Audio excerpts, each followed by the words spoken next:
Welcome to Module 3. I'm excited to talk to you about intermittent fasting. When you think of a week, this is a chart for a week and it's got different times on each day, and then this is like a calendar. When you think of these kinds of charts, we think of time, and intermittent fasting relates to time. So here we go. We're on module number 3. We're a sixth of the way through the course. Now, intermittent fasting is super popular right now. I first heard about it in 2021 when I was wanting to lose the last 50 pounds out of the 80 pounds that I had to lose. And I understood it as, okay, you stop eating and then you start eating. And then you do this cycle out of a 24-hour cycle. You stop and then you start.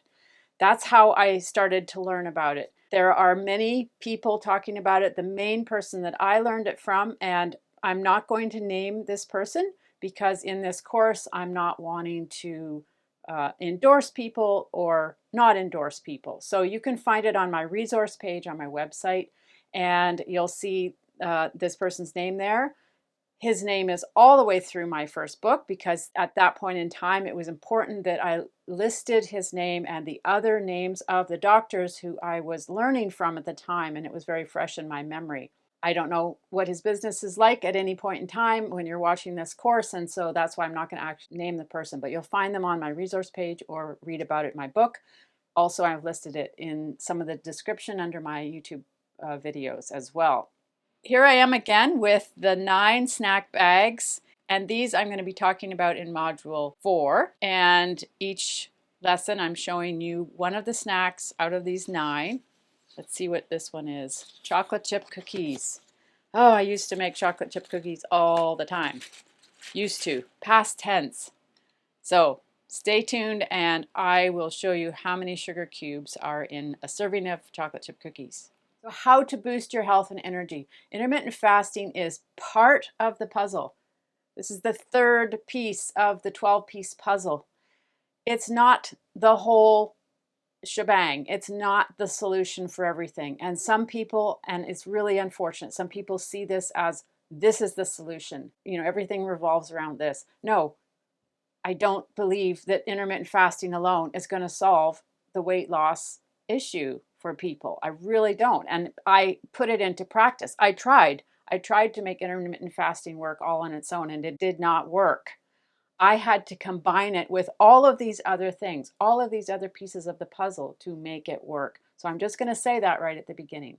I'm also going to talk a little bit more about some of the downsides of intermittent fasting a bit later.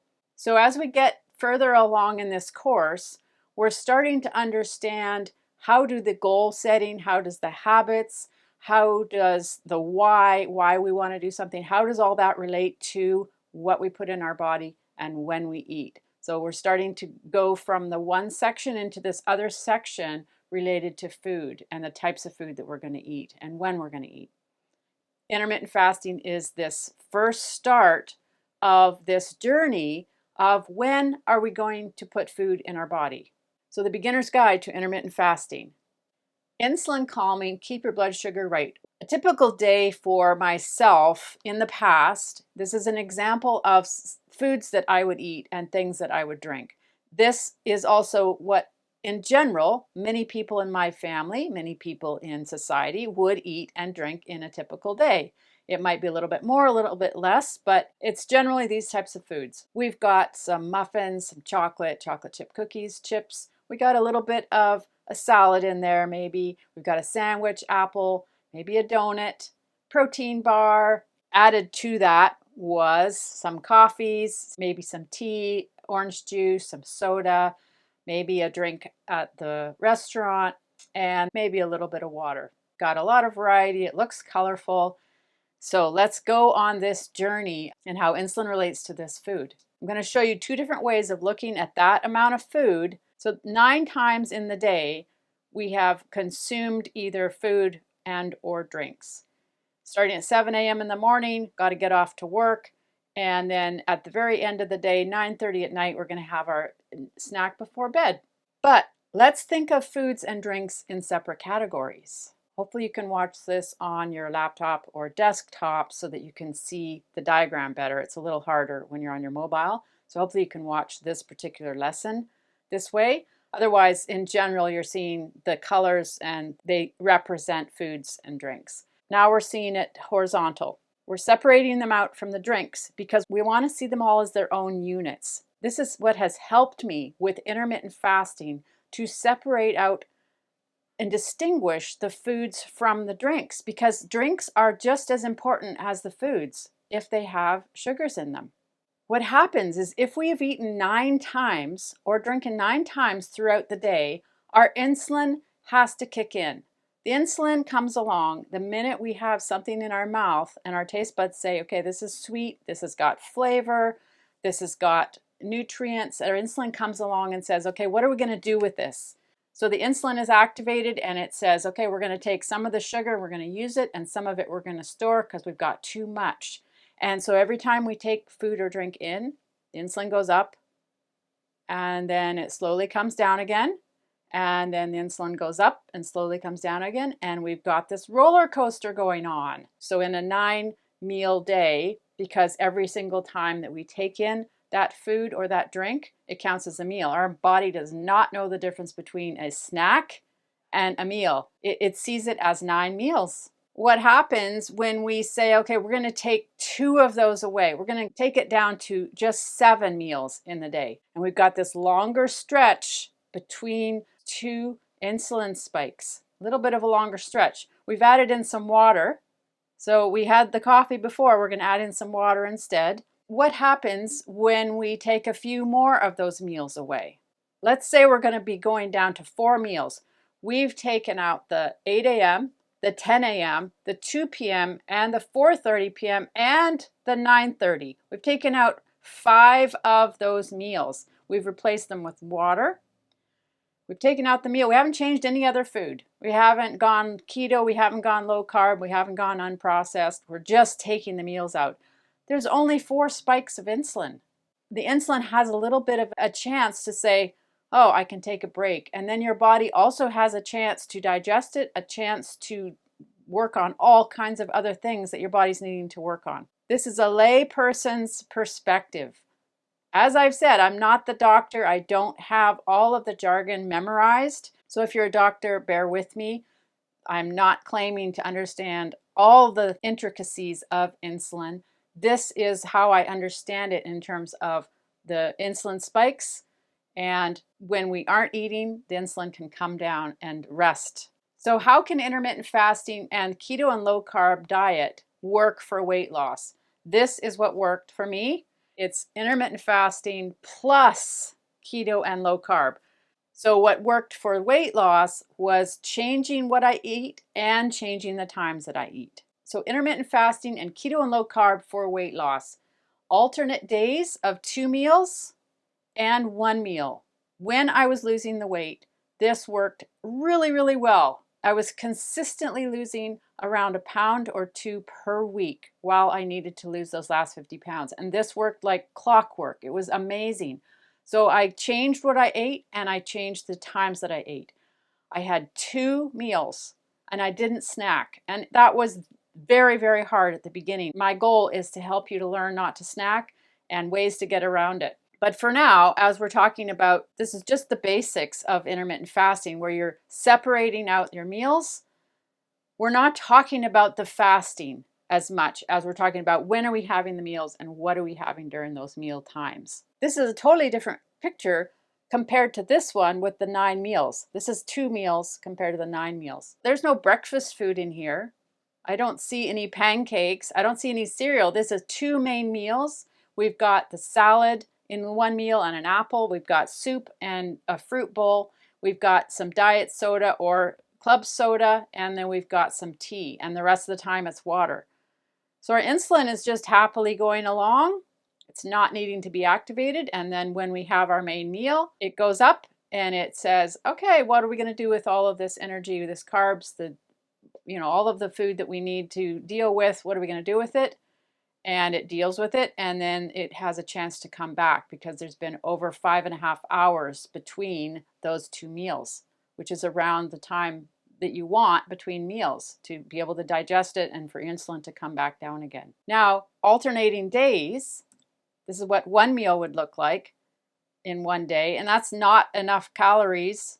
I don't like using that word, but that's not enough calories, not enough energy to survive on. You will continue to lose weight, and this is not healthy at all. You'll be underweight if you eat this. Like, it's not healthy. It's not sustainable.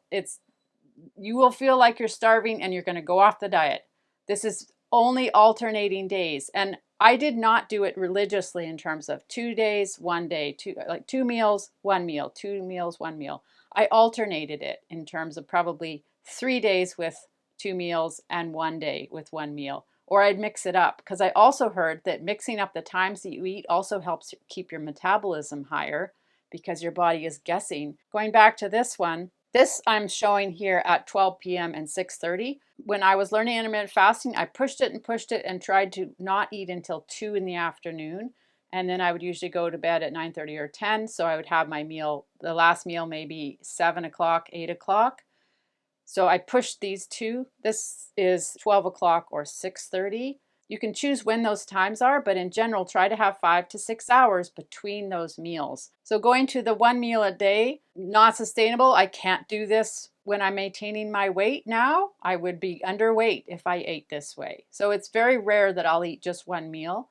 Now that I have a few pounds to lose, since having all these snacks around and realizing they're still tempting to me, I'm going to do a few days, maybe 2 days this week. I'm actually going to just have the 1 meal, and I'll actually have a piece of paper on my desk that says don't eat till 6 p.m. or something. So I'm being as real as I can with you about this. This is not glitzy. This is not flashy. We have to make this real life, and it isn't perfect. Once you've lost your weight at the end, you haven't erased your brain. Your brain still wants those foods it used to have. We have to find ways to make it work. And because I have all of these skills and habits, I can implement them again. I can get a sheet of paper and start writing my weight down again.